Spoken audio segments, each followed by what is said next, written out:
Yang pertama saya akan menjelaskan mengenai analisis penawaran. Analisis penawaran ini melihat bagaimana penjual merespons dalam perubahan harga bahan baku yang terjadi. Respons ini dapat dilihat menggunakan elastisitas penawaran, yaitu seberapa besar perubahan jumlah yang ditawarkan akibat perubahan harga. Yang pertama, bahan baku inelastis sempurna yang elastisitasnya itu 0. Yang kedua, bahan baku inelastis yang elastisitasnya itu kurang dari 1. Yang ketiga, bahan baku elastis atau elastisitasnya itu tinggi yang lebih dari 1. Selanjutnya saya akan menjelaskan dengan lebih rinci. Yang pertama, bahan baku inelastis sempurna yang elastisitasnya itu 0, yang berarti perubahan harga tidak mempengaruhi jumlah penawaran. Contohnya itu bubuk coklat dan madu.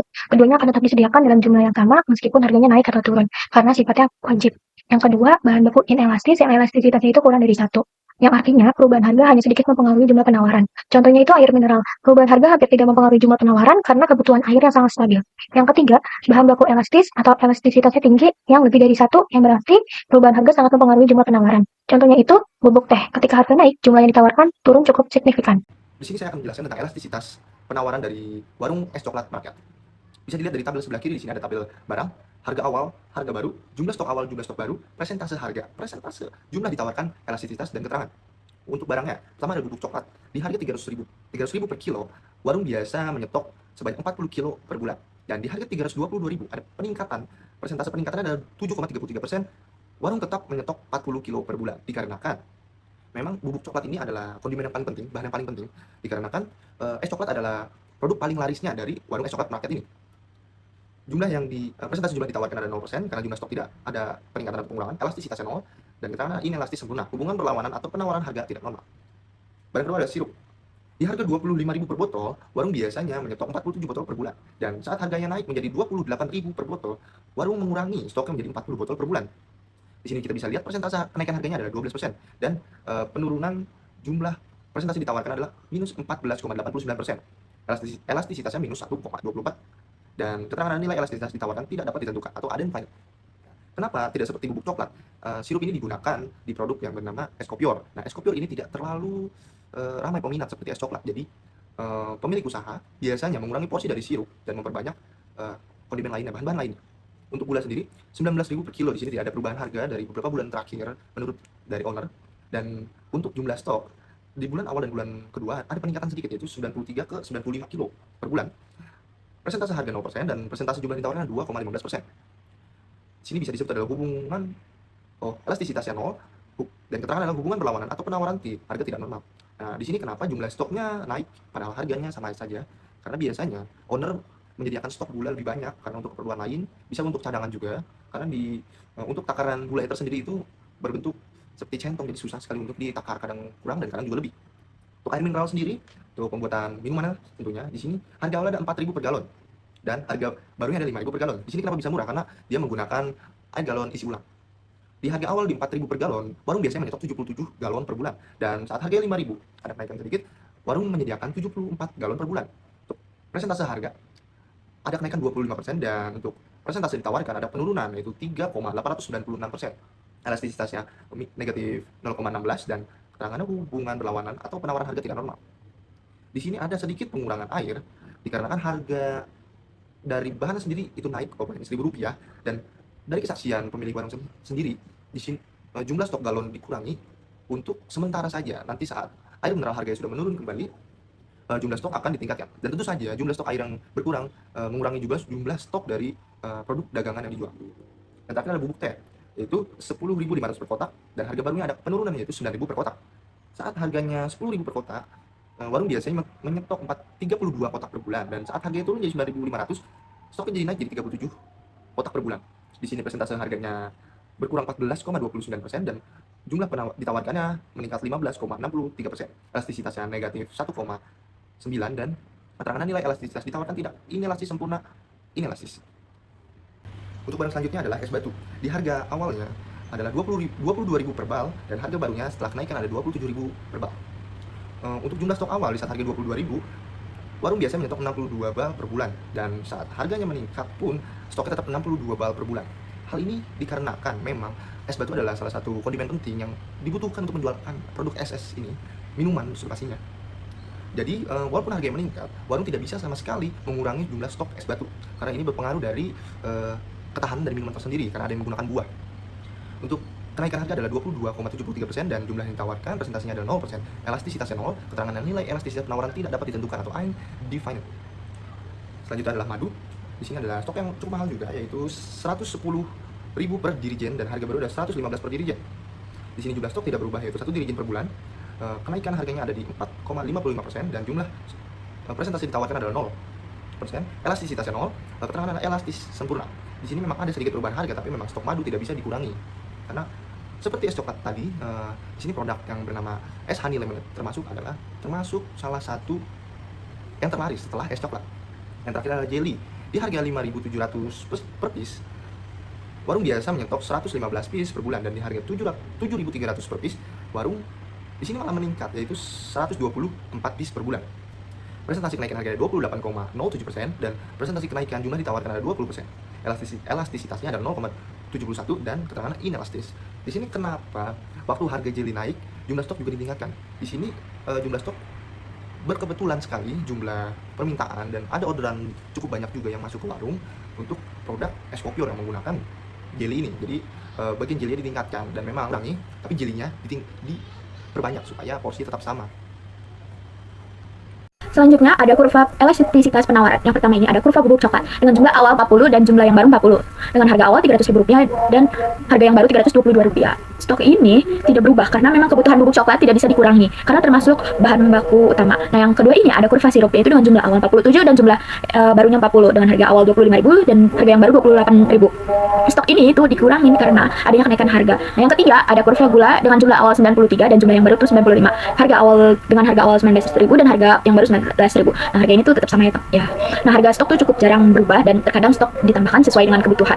Nah, yang keempat ini ada kurva air mineral yang dengan jumlah awal 77 dan jumlah yang baru 74 dengan harga awal Rp4.000 dan harga yang baru tuh Rp5.000. Nah, stok ini tuh tidak bisa berkurang banyak karena termasuk kebutuhan pentingnya.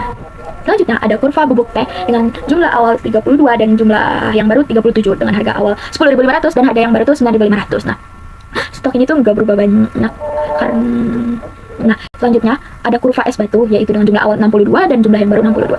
Harga awalnya Rp22.000 dan kemudian naik menjadi Rp27.000. Stok ini tuh gak bisa berkurang banyak karena juga termasuk kebutuhan pentingnya ya es batu nih. Nah, yang ketujuh ada kurva madu, yaitu jumlah awalnya 1 dan jumlah akhirnya 1 dengan harga yang awalnya Rp110.000 menjadi Rp115.000. Nah, jumlah stok ini tuh gak berubah karena jumlah permintaan itu tidak ada perubahan walaupun harganya tetap naik ya. Nah, yang terakhir ini ada kurva jelly dengan jumlah awalnya itu ada 155 dan yang jumlah barunya itu ada 124 dengan harga awal 5.700 menjadi 7.300. Nah, stok ini dikurangin karena adanya kenaikan harga. Halo semuanya, slide kali ini aku akan membahas analisis permintaan. Di sini ada dua pembahasan, yaitu total perubahan permintaan dan temuan utama yang kami temukan pada analisis kali ini. Nah, total perubahan permintaan kita bisa lihat dari kuantitas awal dan kuantitas akhir. Di sini sesuai data, kuantitas awalnya 2.852 cup per bulan dan kuantitas akhirnya ada 2.752 cup per bulan. Nah, di sini kita bisa lihat terjadi penurunan sekitar minus 100 cup per bulan. Kesimpulannya, jika harga semakin mahal, pembeli atau konsumen akan semakin mengurangi pembelian. Untuk temuan utamanya, dalam analisis kali ini, di sini kita ada produk es honey yang kita simpulkan bahwa dia adalah penurunan yang paling besar, yaitu sekitar 100 cup per bulan. Nah, di sini ada es teh, justru mengalami peningkatan sampai 30 cup per bulan. Nah, kenapa? Nanti kita akan bahas di slide selanjutnya. Lalu, di sini ada es coklat. Es coklat tidak mengalami perubahan sama sekali, walaupun harga naik, harga turun, dia tetap stabil. Untuk alasannya di slide selanjutnya, lalu ada es kopior mengalami penurunan sebesar minus 30 cup per bulan. Karena itu tadi, harga meningkat dan pembelian menurun. Oke, kita masuk ke tabelnya, elastisitas permintaan. Di sini kita punya produknya es coklat, terjadi kenaikan harga dari Rp8.000 ke Rp10.000. Nah, tapi untuk pembeliannya dia tetap. Lalu ada es kopior, harga awalnya Rp5.000 nih, terus ada kenaikan harga menjadi Rp6.000. Nah, kita bisa lihat di sini untuk penjualannya atau pembelian dari konsumen terjadi penurunan sekitar minus 30 cup per bulan. Lalu ada es teh, harganya naik 500 perak dari Rp5.000 jadi Rp5.500. Untuk penjualannya ini malah bertambah ya, dari 620 cup per bulan jadi 650 cup per bulan. Walaupun harga naik, kenapa es teh bertambah? Karena kebetulan di daerah situ yang terkenal adalah es tehnya. Jadi mungkin untuk minat masyarakat lebih ke es teh ya. Oke, selain itu juga banyak persaingan juga di daerah itu, jadi itu buat option orang beli, jadi tetap dibeli. Bahkan terjadi kenaikan. Nah, ini ada es honey lemonade dari harga Rp5.000 terus naik jadi Rp7.000. Kita bisa lihat di sini. Oh, ini maaf ya, di tabelnya terbalik, harusnya pada saat harga Rp5.000 terjual 830 cup per bulan, tapi harga naik Rp7.000 jadinya cuma 630 cup per bulan. Jadi turun minus 100 cup per bulan. Nah, untuk keterangannya di sini juga sudah ditampilkan untuk es coklat, elastisitasnya 0,00. Bisa diartikan dengan inelastis sempurna. Untuk es kopior bisa diartikan sebagai inelastis, lalu untuk es teh juga inelastis dan es honey lemonade juga inelastis. Di sini sudah dijelaskan juga untuk persenan harganya serta persenan jumlah yang diminta. Pada slide ini ditampilkan kurva permintaan beberapa produk minuman dari perubahan harga dan jumlah yang diminta. Kita dapat melihat tingkat elastisitas. Jika nilai elastisitas lebih dari 1, berarti konsumen sangat sensitif terhadap perubahan harga. Jika kurang dari 1, permintaan bersifat elastis dan jika sama dengan 1 disebut elastisitas uniter. Di sini dengan terdapat 4 kurva. Pertama itu kurva es coklat. Nomor 1 itu dengan jumlah 372 dengan harga 8.000. Nomor 2 ada dengan jumlah 372 dengan harga 10.000. Nomor selanjutnya kurva es kopior. Nomor 1 itu dengan jumlah 930 dengan harga 5.000. Nomor 2 dengan jumlah 900 dengan harga 6.000. Nomor selanjutnya kurva es teh. Nomor 1 dengan jumlah 620 dengan harga 5.000. Nomor 2 jumlah 650 dengan harga 5.500. Nomor selanjutnya kurva es honey lemonade. Nomor 1 jumlahnya 930 dengan harga 5.000. Nomor 2 jumlahnya 830 dengan harga 7.000. 3. Analisis biaya produksi dan pasar. Terdapat 3 biaya, yaitu pertama, biaya tetap atau fixed cost atau FC. 2. Biaya variabel atau variable cost atau VC. 3. Total biaya atau total cost atau TC. Biaya tetap tidak berubah meskipun jumlah produksi berubah, sedangkan biaya variabel berubah sesuai jumlah produksi yang dihasilkan. Total biaya merupakan penjumlahan dari biaya tetap dan biaya variabel. Kesimpulannya, biaya produksi, biaya total rata-rata untuk memproduksi 1 cup minuman adalah Rp5.991.4. Nilai ATC ini menjadi acuan penting untuk menentukan batas harga jual agar usaha tidak mengalami kerugian. Oke, selanjutnya kita akan masuk ke dalam slide ke-12 ya. Ini ada struktur pasar. Di sini kami melihat pasar ini memiliki beberapa ciri penting ya. Dimulai dari jumlah penjual terbatas namun lebih dari 1, yaitu terdapat 4 stand minuman. Lalu yang kedua ada produk serupa, misalnya minuman es teh, es buah-buahan atau es lemon. Lalu yang ketiga ada keputusan satu penjual dapat mempengaruhi penjual lain, terutama terkait harga dan juga promo. Lalu yang keempat ada persaingan tidak hanya pada harga tetapi juga pada kualitas dan pelayanan. Nah, dari dari ciri-ciri pasar yang kami sudah lihat ini oleh pedagang yang kami wawancarai, kami mempertimbangkan atau kami dapat menentukan nih struktur pasar yang serupa atau semirip dengan penjual ataupun pedagang yang telah kami wawancarai, yaitu kita lihat dari jumlah penjual, yaitu ada 4 stand, lalu kita melihat dari kesamaan produk yang dijual serta pengaruh antar penjual dalam menentukan harga. Maka pasar ini paling tepat dikategorikan sebagai pasar oligopoli karena struktur ini mencerminkan kondisi sebenarnya di lapangan, yaitu penjual terbatas namun persaingan tetap aktif. Nah, bagaimana dengan harganya? Harganya tentu ya, harga antar stand memiliki kisaran yang hampir sama. Hal ini karena setiap penjual mempertimbangkan harga pesaing agar tidak terlalu tinggi atau terlalu rendah. Ketika satu stand memberikan diskon atau menurunkan harga, nah penjual lainnya tuh biasanya ikut ya. Lalu kita di sini juga dilihatkan mengenai diferensiasinya nih, ya meskipun produk yang dijual tergolong mirip, masing-masing stand tetap melakukan diferensiasi agar berbeda dari pesaing.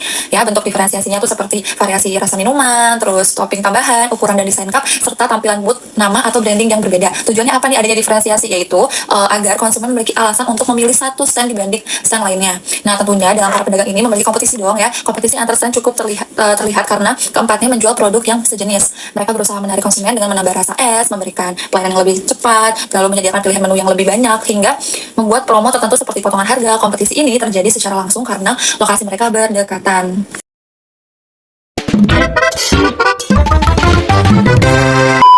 Perkenalkan Bu, nama saya Muhammad Arif Maulana dan teman saya. Kami di sini dari mahasiswa semester 1 Universitas BSI. Jurusan manajemen. Pada hari ini kita akan mewawancarai nih Ibu selaku pelaku usaha untuk menyelesaikan proyek mata kuliah ekonomi mikro yang berjudul analisis warung sekitar kampus. Kira-kira Ibu bersedia? Bersedia. Nah, kalau boleh tahu nama Ibu dan nama usaha Ibu ini apa? Nama saya Nova ini usaha es coklat market. Usaha es coklat market. Nah, di sini kita ada beberapa pertanyaan. Mungkin mulai dari pertanyaan pertama. Apa aja sih produk yang paling laris di sini? Kalau di sini biasanya dari dulu es coklat sama es kopior. Es coklat dan kopior. Nah, dan sekiranya berapa sih rata-rata pembeli per hari dari produk yang lumayan laris? Kalau es coklat itu bisa 10 literan. Oh, 10 liter? Iya, kalau es kopior itu kadang bisa habis 12 liter, kadang 10 liter. Tapi kalau lagi puasa bisa sampai 50 liter karena buat diantar ke KL. Oh, jadi udah ada langganan tersendiri? Udah ada setiap puasa. Dan kalau misalkan 10 sampai 12 liter itu perkiraan berapa cup? Kalau dalam 1 liter itu kita jadinya 5 gelas setengah. Oh, 15 cup lebih ya? 15 setengah. 15, tapi ada setengahnya, masih ada sisa setengah. Oh, iya sih. Dan ini udah ngomongin bahan baku nih. Untuk penjualan hari-hari, apakah ada yang nganter bahan bakunya atau Ibu sendiri nyari ke pasar? Kalau kita udah ada yang nganter langsung, kadang kalau yang lain baru kita beli sendiri. Oh, jadi sering-seringnya ada yang nganter, ada mungkin es Karena kita coklatnya bukan coklat yang ada di toko-toko operasi, kita pakai yang biasa di setor-setor ke kayak kafe-kafe, jadi harus dari orang dalamnya kita minta. Oh, ya jadi sekiranya ada kualitasnya sendiri ya. Nah, di sini kan Ibu bercampur ya, ada yang ngantar, ada yang Ibu cari sendiri. Nah, itu tuh cara Ibu buat nentuin harga jualnya tuh gimana Bu? Dari mungkin kan nanti kalau diantar kan ada ongkirnya, dan kalau Ibu belanja sendiri kan ada uang transport yang harus Ibu bayar. Itu tuh nentuinnya berapa persen gitu buat keuntungan? Kalau keuntungan itu masalah yang itu tante ya. Kalau belanja mah aku sendiri yang belanja. Tapi kalau masalah itu lebih ke tante yang ngerti. Oh iya iya. Ini masih juga sama tante. Dan mungkin juga udah ada harga standarnya ya. Iya. Ya, di sini kan terus 5.000 per cup. Jadi yang rasa-rasa. Tapi kalau es coklat pribadi dia 10.000. Oh ya, coklat 10. Terus untuk restock barang atau belanjanya itu per berapa hari? Kita setiap hari aja. Oh, setiap hari? Ya, jadi nggak pernah nyetok banyak. Bila kita tanya. Nah, selanjutnya nih Bu, apa sih yang bakal terjadi misalnya kenaikan harga atau mengganti bahan baku karena kualitas produk dagang ngaruh nggak? Untuk sekarang kan harga coklat lagi naik nih ya, bahan-bahannya, susunya semua, primernya lagi pada naik. Paling kita dari ukurannya aja dikurangin dikit. Jadi yang tadinya bisa penuh, jadi nggak penuh banget. Selanjutnya, kalau harga jual naik, apakah pengaruh ke tingkat pembeli? Alhamdulillah sama ini belum pernah dinaikin harganya. Baik, selanjutnya kira-kira berapa pesaing di sekitar sini yang juga jualan kayak gini? Kalau untuk es coklat pribadi baru di sini doang adanya. Kalau untuk es teh banyak sih di sekitar sini. Selanjutnya, punya strategi khusus nggak untuk menarik pelanggan, misalnya bikin lewat status WA atau sosial media yang lain? Kalau kita dari TikTok. Oh, TikTok. Kalau TikTok namanya apa? Fauzia.12 itu pakai akunku. Oke, terima kasih. Sekian wawancara kita hari ini, Bu. Makasih banyak untuk kerjasamanya. Sama-sama. Mari. Perkenalkan, nama saya Misha Febian Teguh. Saya di sini akan mewawancarai salah satu konsumen yang membeli produk dari penjual yang kita wawancarai tadi. Kalau gitu perkenalkan dulu namanya siapa? Ali. Meli. Aku mau tanya tadi kakak beli produknya apa aja nih hari ini? Tadi aku sempat beli yang honey lemonade sama yang es teh itu. Oke, kakak kenapa nih kira-kira beli produk minuman di sini? Nah, saya beli karena cuacanya mendukung gitu, jadi beli yang segar-segar. Oke, kalau boleh tahu seberapa sering nih kakaknya beli minuman di sini? Saya beli minuman di sana, nggak begitu sering sih, jarang-jarang aja. Oke, kalau misalkan harganya naik nih, kakaknya masih mau nggak beli produk minuman di sini? Tentunya saya nggak akan mau beli produk di sini. Kenapa? Karena pasti saya akan cari yang harganya lebih di bawah harga naik tadi itu. Oke, tapi kakaknya ada alternatif toko lain kayak gini juga? Pastinya ada karena model bisnis seperti ini kita bisa temui di mana-mana. Oke, gitu terima kasih.